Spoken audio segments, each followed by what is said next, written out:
जय श्री कृष्णा। राधे राधे। आज हम लोग सुनेंगे संतोषी माता की व्रत कथा। तो आइए पहले विधि जान लेते हैं। इस व्रत को करने वाला कथा कहते व सुनते समय हाथ में गुड़ व भुने हुए चने रखें। सुनने वाले संतोषी माता की जय, संतोषी माता की जय इस प्रकार जय जयकार मुख से बोलते जाएं। कथा समाप्त होने पर हाथ का गुड़ चना गौ माता को खिलावें।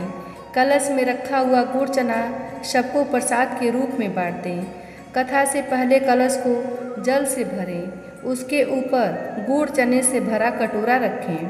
कथा समाप्त होने और आरती होने के बाद कलश के जल को घर में सब जगहों पर छिड़कें और बचा हुआ जल तुलसी के पौधे में डाल दें।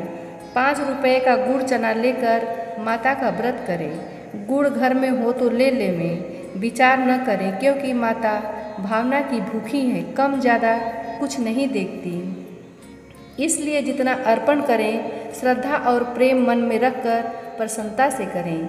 व्रत के उद्यापन में 2.5 सेर खाजा, मोमनदार पूड़ी, खीर, चने का साग नैवेद्य रखें। घी का दीपक जलाकर संतोषी माता की जय जयकार बोलकर नारियल फोड़ें।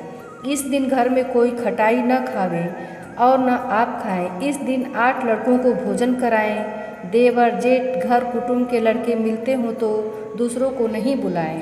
कुटुंब में न मिले तो ब्राह्मण के, रिश्तेदारों के या पड़ोसियों के लड़के बुलावें। उन्हें खटाई की कोई वस्तु न दें तथा भोजन कराकर यथाशक्ति दक्षिणा दें।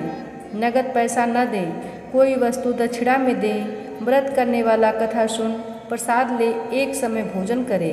इस तरह से माता अत्यंत खुश होती हैं और दुख दरिद्रता दूर कर आपकी सब मनोकामनाएं पूर्ण करती हैं। अब सुनते हैं संतोषी माता की व्रत कथा। तो एक बार प्रेम से बोलिए, संतोषी माता की जय हो। एक बुढ़िया थी और उसके 7 पुत्र थे। 6 कमाने वाले थे, एक निकम्मा था।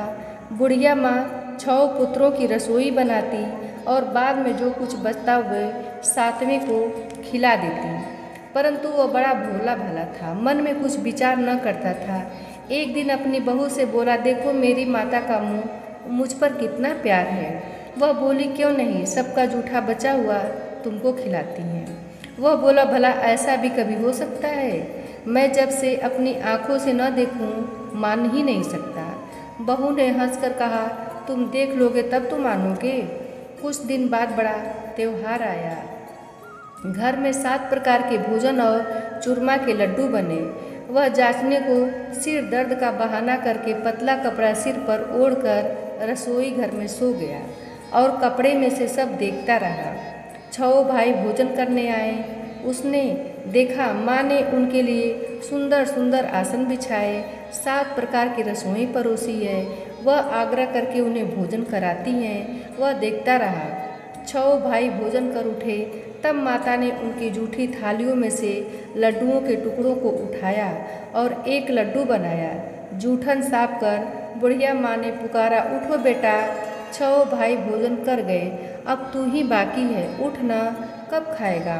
वह कहने लगा, माँ मुझे भोजन नहीं करना है, मैं परदेश जा रहा हूँ। माता ने कहा, कल जा हो तो आज ही जा। वह बोला, हाँ हाँ आज ही जा रहा हूँ। यह कहकर वह घर से निकल गया। चलते समय बहू की याद आई। वह गौशाला में कपड़े धो रही थी। वहीं जाकर उससे बोला, दोहा में बोला, हम जामे परदेश को आवेंगे कुछ काल, तुम रहियो संतोष से धर्म आपनो पाल। वह बोली, जाओ पिया आनंद से, हमरू सोच हटाए, राम भरोसे हम रहें, ईश्वर तुम्हें सहाय। देख निशानी आपनी, देख धरू में धीर, सुधी हमरी मति बिसारियो, रखियो मन गंभीर। वह बोला, मेरे पास तो कुछ नहीं, यह अंगूठी है, तू रख ले और अपनी कुछ निशानी मुझे दे। वह बोली, मेरे पास क्या है, यह गोबर भरा हाथ है। यह कहकर उसने उसकी पीठ पर गोबर के हाथ की थाप मार दी। वह चला गया। चलते चलते दूर देश में पहुंचा। वहां पर एक साहूकार की दुकान थी। वहां जाकर कहने लगा, भाई मुझे नौकरी पर रख लो। साहूकार को ज़रूरत थी, बोला, रह जा। लड़के ने पूछा, तनख्वाह क्या दोगे? साहूकार ने कहा, काम देखकर दाम मिलेंगे। साहूकार के यहाँ नौकरी मिली। वह सवेरे 7 बजे से देर रात तक नौकरी करने लगा। कुछ दिनों में दुकान का सारा लेन देन, हिसाब किताब, ग्राहकों को माल बेचना, सारा काम करने लगा। साहूकार के 7-8 नौकर थे। वे सब चक्कर खाने लगे कि यह तो बहुत होशियार बन गया है। सेठ ने भी काम देखा और 3 महीने में आधे मुनाफे का साझीदार बना दिया। वह 12 वर्ष में ही नामी सेठ बन गया और मालिक सारा कारोबार उस पर छोड़कर बाहर चला गया। अब बहू पर क्या बीती वो सुनो। सास ससुर उसे दुख देने लगे। सारी गृहस्थी का काम करके उसे लकड़ी लेने जंगल में भेजते। इस बीच घर की रोटियों के आटे से जो भूसी निकलती उसकी रोटी बनाकर रख दी जाती और फूटे नारियल के खोपरे में पानी। इस तरह दिन बीतते रहे। एक दिन वह लकड़ी लेने जा रही थी कि रास्ते में बहुत सी स्त्रियां संतोषी माता का व्रत करती हुई दिखाई दी। वह कड़ी वो कथा सुनकर बोली, बहनों, यह तुम किस देवता का व्रत करती हो और इसको करने से क्या फल मिलता है? इस व्रत के करने की क्या विधि है? यदि तुम अपने व्रत की विधि मुझे भी समझा दोगी तो मैं भी तुम्हारा एहसान मानूंगी। तब उनमें से एक स्त्री बोली, सुनो, यह संतोषी माता का व्रत है। इसके करने से निर्धनता, दरिद्रता का नाश होता है, लक्ष्मी आती हैं, मन की चिंताएं दूर होती हैं, घर में सुख होने से मन को प्रसन्नता और शांति मिलती है, निःपुत्र को पुत्र मिलता है, प्रीतम बाहर गया हो तो जल्दी आ जाता है, कुंवारी कन्या को मनपसंद वर मिलता है, राजद्वारे में बहुत दिनों से मुकदमा चलता हो तो भी खत्म हो जाता है, इस तरह सुख शांति हो, घर में धन जमा हो जाता है, पैसा जायदाद का लाभ होता है, रोग दूर हो जाता है तथा जो कुछ मन में कामना हो वो सब संतोषी माता की कृपा से पूरी हो जाती है। इसमें कोई संदेह नहीं है। वह पूछने लगी, यह व्रत कैसे किया जाता है, यह भी बताओ तो बड़ी कृपा होगी। स्त्री कहने लगी, 1.25 रुपये का गुड़ चना लेना, इच्छा हो तो 5.25 रुपये का ले लेना या 11.25 रुपये का ही सहूलियत से लेना, बिना परेशानी के। श्रद्धा और प्रेम से जितना बन सके मंगवा लेना। रुपये से 5.25 रुपये तथा इससे भी ज़्यादा और भक्ति अनुसार लेना। हर शुक्रवार को निराहार रहकर कथा कहना सुनना, इसके बीच क्रम न टूटे। लगातार नियम पालन करना। सुनने वाला कोई न मिले तो घी का दीपक जला उसके आगे जल के पात्र को रख कथा कहना, परंतु नियम न टूटे। जब तक कार्य सिद्ध न हो नियम पालन करना। कार्य सिद्ध हो जाने पर ही व्रत का उद्यापन करना। 3 मास में माता अवश्य फल देती हैं। यदि किसी के खोटे ग्रह हो तो भी माता 1 वर्ष में अवश्य कार्य को सिद्ध करती हैं। कार्य सिद्ध होने के ही उद्यापन करना चाहिए, बीच में नहीं। उद्यापन में 2.5 सेर आटे का खाजा तथा इसी परिमाण से खीर तथा चने का साग रखना चाहिए। 8 लड़कों को भोजन कराना, जहाँ तक मिले देवर, जेठ, भाई, बंधु, कुटुंब के लड़के लेना। न मिले तो रिश्तेदारों और पड़ोसियों के लड़के बुलाना, उन्हें भोजन कराना, यथाशक्ति दक्षिणा दे माता का व्रत श्रद्धापूर्वक पूरा करना। उस दिन घर में कोई खटाई न खावे। यह सुनकर बुढ़िया के लड़के की बहू चल दी। रास्ते में लकड़ी को बेच दिया और उनसे पैसों से गुड़ चना ले माता के व्रत की तैयारी करने लगी। आगे चली और सामने मंदिर देख पूछने लगी, यह मंदिर किसका है? सब कहने लगे, संतोषी माता का मंदिर है। यह सुनकर माता के मंदिर में जा माता के चरणों में लौट गई। दीन होकर विनती करने लगी, माँ, मैं निपट मूर्ख हूँ, व्रत की कुछ नहीं जानती, मैं बहुत दुखी हूँ। हे माता जगजननी, मेरा दुख दूर कर, मैं तेरी शरण में हूँ। माता को दया आई। एक शुक्रवार बीता कि दूसरे शुक्रवार बीता कि दूसरे शुक्रवार उसके पति का पत्र आया और तीसरे को उसका भेजा हुआ पैसा भी आ पहुँचा। यह देख जेठानी मुँह सिकोड़ने लगी। इतने दिनों में पैसा आया, इतने में क्या बड़ाई है? लड़के ताने देने लगे कि काकी के पास अब पत्र आने लगे हैं, रुपया आने लगा, अब तो काकी की खातिर बढ़ेगी, अब तो काकी बुलाने से भी नहीं बोलेगी। बेचारी सरलता से कहती, भैया पत्र आवे रुपया आवे तो हम सबके लिए अच्छा है। ऐसा कहकर आंखों में आंसू भरकर संतोषी माता के मंदिर जाकर मातेश्वरी के चरणों में गिरकर रोने लगी। माँ, मैंने तुमसे पैसा नहीं मांगा, मुझे पैसे से क्या काम है, मुझे तो अपने सुहाग से काम है। मैं तो अपने स्वामी के दर्शन और सेवा मांगती हूँ। माता ने प्रसन्न होकर कहा, जा बेटी, तेरा स्वामी आएगा। यह सुन खुशी से बावली हो घर में जा काम करने लगी। अब संतोषी माँ विचार करने लगी कि पुत्री से मैंने कह दिया तेरा पति आवेगा, पर आवेगा कहाँ से? वह तो स्वप्न में भी इसे याद नहीं करता, उसे याद दिलाने मुझे जाना पड़ेगा। इस तरह माता बुढ़िया के बेटे के पास जा स्वप्न में प्रकट हो कहने लगी, साहूकार के बेटे, सोता है या जागता है? वह बोला, माता सोता भी नहीं हूँ, जागता भी नहीं हूँ, बीच में ही हूँ, कहो क्या आज्ञा है? माँ कहने लगी कि तेरा घर बार कुछ है या नहीं? वह बोला, सब कुछ है माता, माँ बाप भाई बहन बहू, क्या कमी है? माँ बोली, भोले पुत्र, तेरी स्त्री घोर कष्ट उठा रही है, माँ बाप उसे दुख दे रहे हैं, वह तेरे लिए तरस रही है, तू उसकी सुधि ले। वह बोला, हाँ माँ, यह तो मुझे मालूम है, परंतु मैं जाऊँ कैसे? परदेश की बात है, लेन देन का कोई हिसाब नहीं, कोई जाने का रास्ता नज़र नहीं आता, कैसे चला जाऊँगा? कहने लगी, मेरी बात मान, सवेरे नहा धोकर संतोषी माता का नाम लेकर घी का दीपक जला दंडवत प्रणाम कर दुकान पर जा बैठ। देखते देखते तेरा लेन देन सब चुक जाएगा, जमा माल बिक जाएगा, साँझ होते होते धन का ढेर लग जाएगा। जब सवेरे बहुत जल्दी उठ उसने सपने की बात कही तो सब उसकी बात सुनकर उसका मजाक उड़ाने लगे। कहीं सपने भी सच होते हैं? एक बूढ़ा बोला, देख भाई, मेरी बात मान, इस प्रकार सच झूठ के बदले में जैसा कहा है वैसा ही करने में तेरा क्या जाता है? वह बूढ़े की बात मान स्नान कर संतोषी माता को दंडवत प्रणाम कर घी का दीपक जला दुकान पर जा बैठा। थोड़ी देर में क्या देखता है कि देने वाले रुपया लाए, लेने वाले हिसाब लेने लगे, कोठे में भरे सामानों के खरीदार नगद दाम में सौदा करने लगे।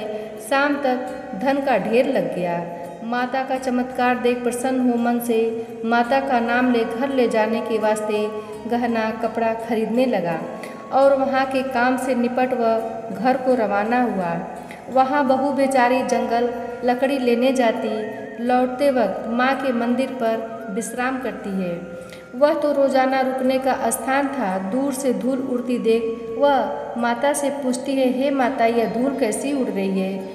माँ कहती है, हे पुत्री, तेरा पति आ रहा है, अब तू ऐसा कर, लकड़ियों के 3 बोझ बना ले, एक नदी किनारे रख, दूसरा मेरे मंदिर पर और तीसरा अपने सिर पर रख। मेरे को लकड़ी का गट्ठा देखकर मोह पैदा होगा, वह रुकेगा, नाश्ता पानी बना खाकर माँ से मिलने जाएगा, तब तू लकड़ियों का बोझ उठाकर घर जाकर और बीच चौक में गड्ढा डालकर 3 आवाज़ जोर से लगाना, लो सासू जी, लकड़ियों का गट्ठा लो, भूसी की रोटी दो और नारियल के खोपरे में पानी दो, आज कौन मेहमान आया है? माँ की बात सुन बहुत अच्छा माता कहकर प्रसन्न हो लकड़ियों के 3 गट्ठे ले आई, एक नदी तट पर, एक माता के मंदिर पर रखा। इतने में ही एक मुसाफिर आ पहुँचा। सूखी लकड़ी देख उसकी इच्छा हुई कि अब यहीं विश्राम करें और भोजन बना खाकर गांव। इस प्रकार भोजन बिना विश्राम कर वह गांव को गया, सबसे प्रेम से मिला। उस समय बहू सिर पर लकड़ी का गट्ठा लिए आई, लकड़ी का भारी बोझ आंगन में डाल जोर से 3 आवाज़ देती है, लो सासू जी, लकड़ी का गट्ठा लो, भूसी की रोटी दो, नारियल के खोपरे में पानी दो, आज मेहमान कौन आया है? यह सुनकर सास बाहर आई, अपने दिए हुए कष्टों को भुलाते हुए बोली, ऐसा क्यों कहती है? तेरा मालिक ही तो आया है, आ बैठ, मीठा भात खा, भोजन कर, कपड़े गहने पहन। इतने में आवाज़ सुन उसका स्वामी बाहर आता है और अंगूठी देख व्याकुल हो माँ से पूछता है, माँ यह कौन है? माँ कहती है, बेटा यह तेरी बहू है। आज 12 वर्ष हो गए, तू जब से गया है तब से सारे गांव में जानवर की तरह भटकती फिरती है। काम काज घर का कुछ करती नहीं, 4 समय आकर खा जाती है। अब तुझे देखकर भूसी की रोटी और नारियल के खोपरे में पानी मांगती है। वह लज्जित हो बोला, ठीक है माँ, मैंने इसे देखा है और तुम्हें भी देखा है। अब मुझे दूसरे घर की चाबी दो, मैं उसमें रहूँगा। तब माँ बोली, ठीक है बेटा, तेरी जैसी मर्जी, कहकर चाबी का गुच्छा पटक दिया। उसने दूसरे कमरे की चाबी ली जो तीसरी मंजिल के ऊपर था। अपना सारा सामान जमाया, एक में ही वहाँ राजा के महल जैसा ठाट बाट बन गया। अब क्या था, वे दोनों सुखपूर्वक रहने लगे। इतने में अगला शुक्रवार आया। बहू ने अपने पति से कहा कि मुझे माता के उद्यापन की तैयारी करनी है। पति बोला, बहुत अच्छा, खुशी से करो। वह तुरंत ही उद्यापन की सारी तैयारी करने लगी। जेठ के लड़कों को भोजन के लिए कहने गई। उसने बुलाया, पर पीछे से जेठानी अपने बच्चों को सिखाने लगी, देखो रे, भोजन के समय सब लोग खटाई मांगना, जिससे उसका उद्यापन पूरा न हो। लड़के जिमने आए, खीर पेट भरकर खाई, परंतु याद आते ही कहने लगे, हमें कुछ खटाई दो, खीर खाना हमें भाता नहीं, देखकर अरुचि होती है। बहू कहने लगी, खटाई किसी को ही नहीं दी जाएगी, यह तो संतोषी माता का प्रसाद है। लड़के तुरंत उठ खड़े हुए, बोले कि पैसा लाओ। भोली बहू व्रत की विधि कुछ जानती नहीं थी, सो उन्हें पैसे दे दिए। लड़के उसी समय जा कर के इमली लाकर खाने लगे। यह देखकर बहू पर माताजी ने कोप किया। राजा के दूत उसके पति को पकड़ कर ले गए। अब सब मालूम पड़ जाएगा जब जेल की हवा खाएगा। बहू से यह वचन सहन नहीं हुए। रोती रोती माता के मंदिर में गई। हे माता, तुमने यह क्या किया? हंसाकर अब क्यों रुलाने लगी? माता बोली, पुत्री, उद्यापन करके मेरा व्रत भंग किया है, इतनी जल्दी सब बातें भुला दी? वह कहने लगी, माता, भूली तो नहीं हूँ, न कुछ अपराध किया है, मुझे तो उन लड़कों ने भूल में डाल दिया, मैंने भूल से उन्हें पैसे दे दिए, मुझे क्षमा कर दो माँ। माँ बोली, ऐसी भी कभी भूल होती है? वह बोली, माँ मुझे माफ़ कर दो, मैं फिर तुम्हारा उद्यापन करूँगी। माँ बोली, अब भूल मत करना। वह बोली, अब न होगी माँ, बतलाओ वह कैसे आवेंगे? माँ बोली, जा पुत्री, तेरा पति तुझे रास्ते में ही आता मिलेगा। वह घर को चली। राह में पति आता मिला। उसने पूछा, तुम कहाँ गए थे? तब वह कहने लगा, इतना धन कमाया है, उसका टैक्स राजा ने मांगा था, वह भरने गया था। वह प्रसन्न हो बोली, भला हुआ, अब घर चलो। कुछ दिन बाद फिर शुक्रवार आया। वह बोली, मुझे माता का उद्यापन करना है। पति ने कहा, अवश्य करो। फिर जेठ के लड़कों से भोजन करने को कहने गई। जेठानी ने 1-2 बातें सुनाई और लड़कों को सिखा दिया कि तुम पहले की तरह ही खटाई मांगना। लड़के कहने लगे, हमें खीर खाना नहीं भाता, जी बिगड़ता है, कुछ खटाई खाने को देना। वह बोली, खटाई खाने को नहीं मिलेगी, आना हो तो आओ। वह ब्राह्मणों के लड़के बुला भोजन कराने लगी। यथाशक्ति दक्षिणा और जगह एक एक फल उन्हें दिया। इससे संतोषी माता बहुत प्रसन्न हुई। माता की कृपा होते ही 9वें मास उसको चंद्रमा के समान सुंदर पुत्र प्राप्त हुआ। पुत्र को देखकर प्रतिदिन माता जी के मंदिर में जाने लगी। माँ ने सोचा कि यह रोज आती है, आज क्यों न मैं इसके घर चलूं, इसका आशा देखूं तो सही। यह विचार कर माता ने भयानक रूप बनाया। गुड़ और चने से सना ऊपर सूंड के समान हो, उस पर मक्खियाँ भिनभिना रही थीं। दहलीज में पांव रखते ही उसके साथ चिल्लाई, देखो रे, कौन चुड़ैल डाकिना चली आ रही है, लड़कों इसे भगाओ, नहीं तो किसी को खा जाएगी। लड़के डरने लगे और चिल्लाकर खिड़की बंद करने लगे। बहू रोशनदान में से देख रही थी। प्रसन्नता से पगली होकर चिल्लाने लगी, आज मेरी माताजी मेरे घर आई हैं। यह कहकर बच्चे को दूध पिलाने से हटाती है। इतने में सास का क्रोध फूट पड़ा। बोली, राण, इसे देखकर कैसी उतावली हुई है जो बच्चे को पटक दिया। इतने में माँ के प्रताप से जहाँ देखो वहीं लड़के ही लड़के नजर आने लगे। वह बोली, माँ जी, मैं जिनका व्रत करती हूँ यह वही संतोषी माता है। इतना कह झट से सारे घर के किवाड़ खोल देती है। सबने माता के चरण पकड़ लिए और विनती कर कहने लगे, हे माता, हम मूर्ख हैं, हम अज्ञानी हैं, पापी हैं, तुम्हारे व्रत की विधि हम नहीं जानते। तुम्हारा व्रत भंग कर हमने बहुत बड़ा अपराध किया है। हे माता, आप हमारा अपराध क्षमा करें। इस प्रकार माता प्रसन्न हुई। माता ने बहू को जैसा दिया वैसा सबको दें। जो पढ़े उसका मनोरथ पूर्ण हो, जो सुने उसका भी हो। बोलो संतोषी माता की जय हो। अब सुनते हैं संतोषी माता की आरती। जय संतोषी माता, जय संतोषी माता, अपने सेवक जन की सुख संपत्ति दाता। जय संतोषी माता, सुंदर चीर सुनहरी माँ धारण कीनो। हीरा पन्ना दम के तन सिंगार लीनो। जय संतोषी माता, गेरू लाल छटा छवि बदन कमल सोहे। मंद हसत करुणामयी त्रिभुवन जन मोहे। जय संतोषी माता, स्वर्ण सिंहासन बैठी चवर ढुरे प्यारे। धूप दीप नैवेद्य मधुमेवा भोग धरे न्यारे। जय संतोषी माता, गुड़ अरुचना परम प्रियता में संतोष कियो। संतोषी कहलाई भक्तन वैभव दियो। जय संतोषी माता, शुक्रवार प्रिय मानत आज दिवस सोही। भक्त मंडली आई कथा सुनत मोही। जय संतोषी माता, मंदिर जगमग ज्योति मंगल ध्वनि छाई। विनय करे हम बालक चरणन सिर नाई। जय संतोषी माता, भक्ति भाव में पूजा अंग्रीकृत कीजय। जो मन बसे हमारे इच्छा फल दीजे। जय संतोषी माता, दुखी दरिद्र रोगी संकट मुक्त किए। बहुधन धान्य भरे घर सुख सौभाग्य दिए। जय संतोषी माता, ध्यान धरो जाने तेरो मन वांछित फल पायो। पूजा कथा श्रवण कर घर आनंद आयो।